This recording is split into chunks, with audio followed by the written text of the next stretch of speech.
Assalamualaikum warahmatullahi wabarakatuh. Mitra muslim yang dirahmati Allah Subhanahu wa taala.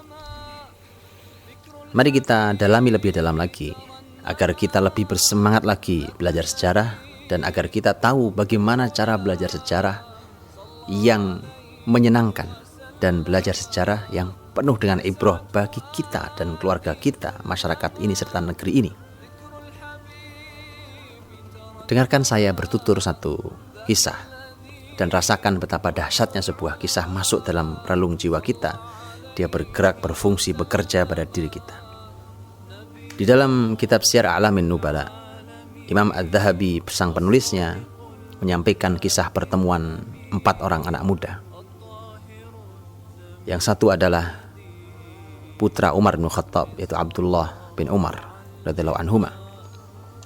Adapun yang 3 sisanya adalah putra-putra sahabat mulia Zubair ibn Awam radhiyallahu anhu. Yang pertama adalah Abdullah bin Zubair, yang kedua adalah Urwah bin Zubair, dan yang ketiga adalah Mus'ab bin Zubair. Keempat anak muda ini berkumpul di Hijr Ismail.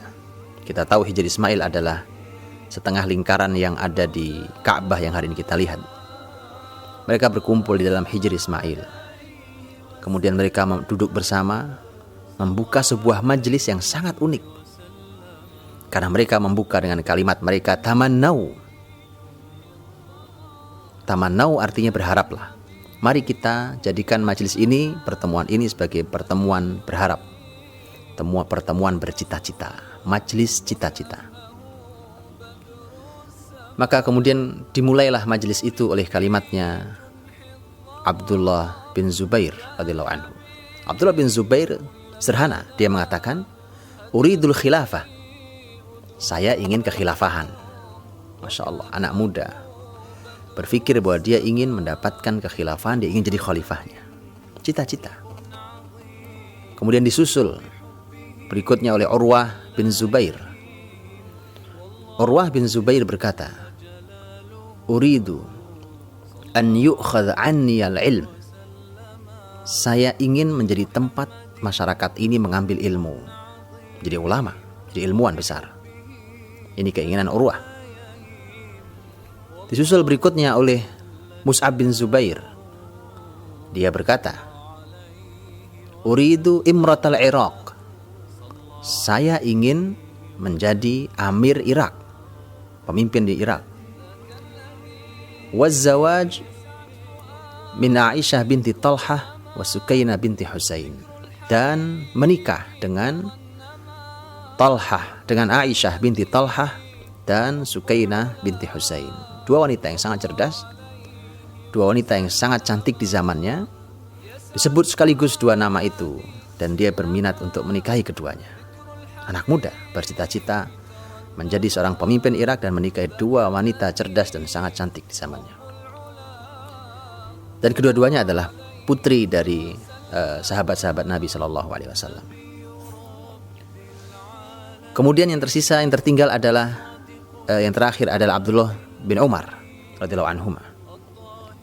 Abdullah bin Umar radhiyallahu anhuma berkata, uridu an yaghfirallahu li. Aku ingin Allah mengampuni aku. Dan subhanallah, Hijr Ismail menjadi saksi bahwa cita-cita yang tulus mereka sampaikan, ternyata Allah sampaikan mereka pada takdirnya. Abdullah bin Zubair benar-benar menjadi khalifah selama kurang lebih 9 tahun.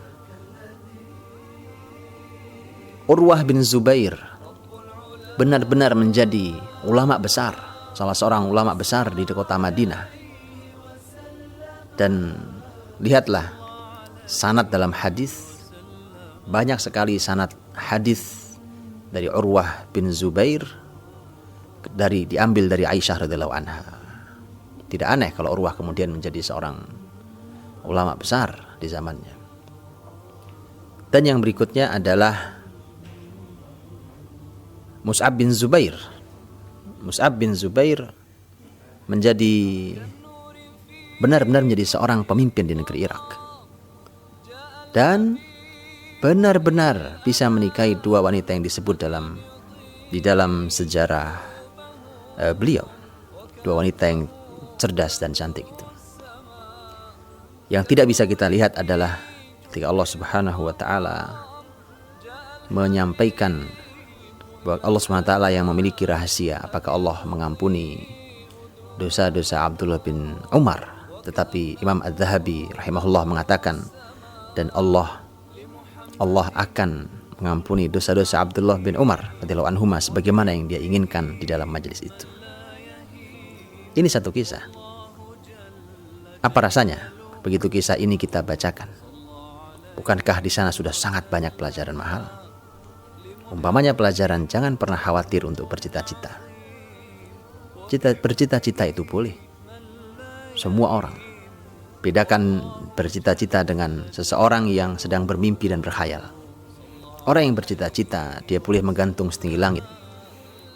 Tapi yang membedakan dengan orang-orang yang berkhayal adalah ketika dia melaksanakan, mencoba untuk berupaya maksimal untuk mencapai apa yang diinginkannya itu. Adapun orang yang berkhayal, orang yang bermimpi, dia hanya di tempat tidurnya. Dia tidak kemana-mana, tidak bergerak sama sekali, tapi dia setinggi langit dia menginginkannya. Tentu ini hanya orang-orang yang berkhayal dan bermimpi.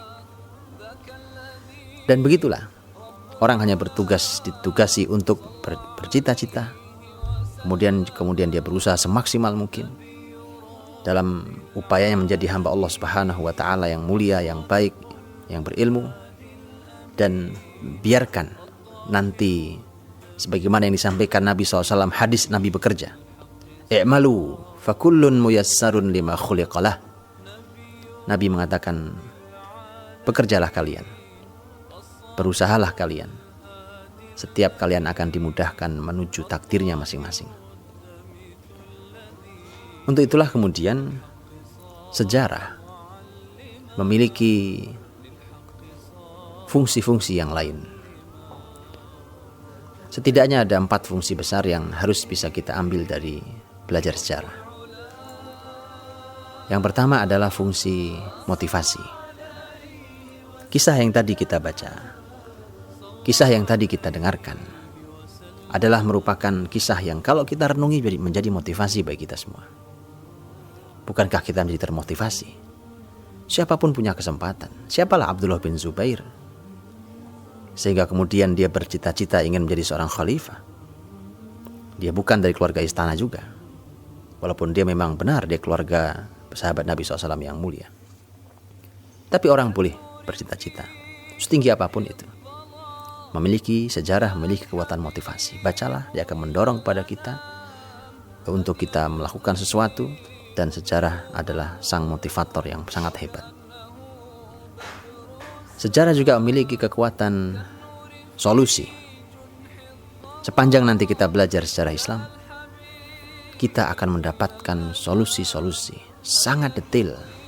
Sejarah memberikan kepada kita pelajaran solusi dari segala permasalahan yang kita hadapi. Permasalahan pribadi, permasalahan keluarga, permasalahan aktivitas kita, permasalahan negeri ini, bahkan permasalahan bumi ini. Sejarah akan memberikan kepada kita solusinya. Sejarah juga memberikan kekuatan inspirasi. Kita akan sangat kaya dengan inspirasi, hal-hal yang sangat baru. Dan justru kita akan sudah maju beberapa langkah ke depan dibandingkan orang-orang yang lain. Kita akan memiliki berbagai macam gagasan ide yang baru. Karena memang sejarah akan mengajarkan kepada kita tentang sesuatu yang telah jadi di masa lalu.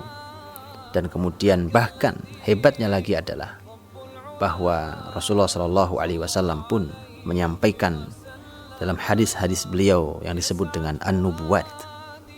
An-nubuwat adalah sabda Nabi SAW yang berbicara tentang masa depan. Ini bukan ramalan, ini bukan prediksi, tapi ini adalah sebuah kepastian. Karena disampaikan oleh wahyu oleh Rasulullah SAW. Dan yang keempat adalah kekuatan sejarah adalah kekuatan prediksi. Kita bisa memprediksi itu. Kita tahu bahkan sebagiannya bukan prediksi, sebagiannya adalah nubuat, yang itu sebuah kepastian masa depan.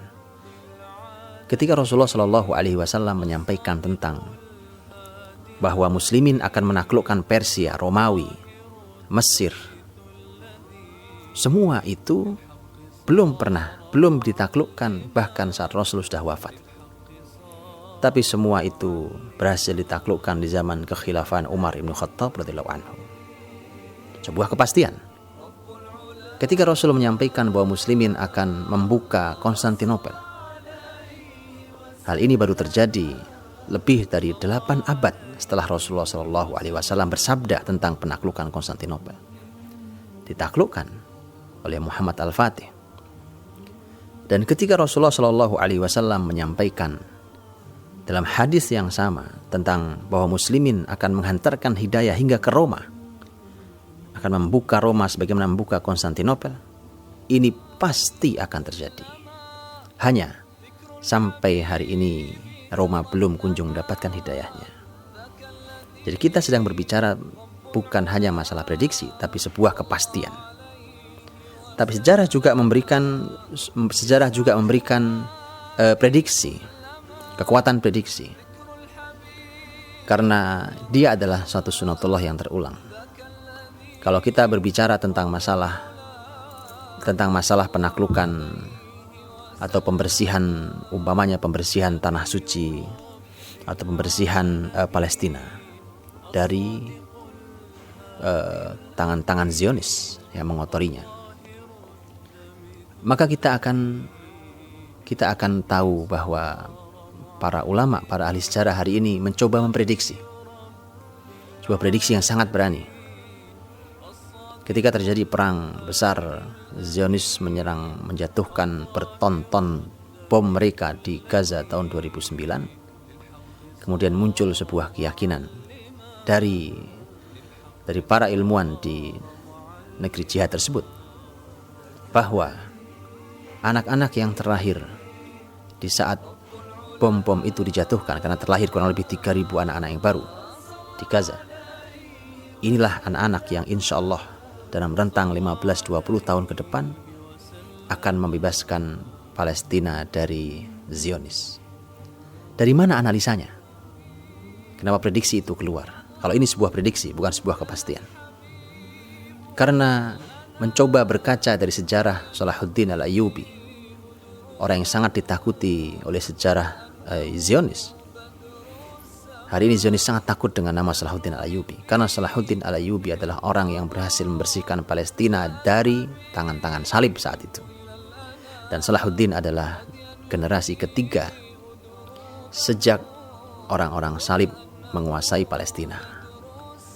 Dan anak-anak yang terlahir di 2009 itu adalah generasi ketiga para mujahid yang mencoba membebaskan Palestina dari tangan-tangan Zionis.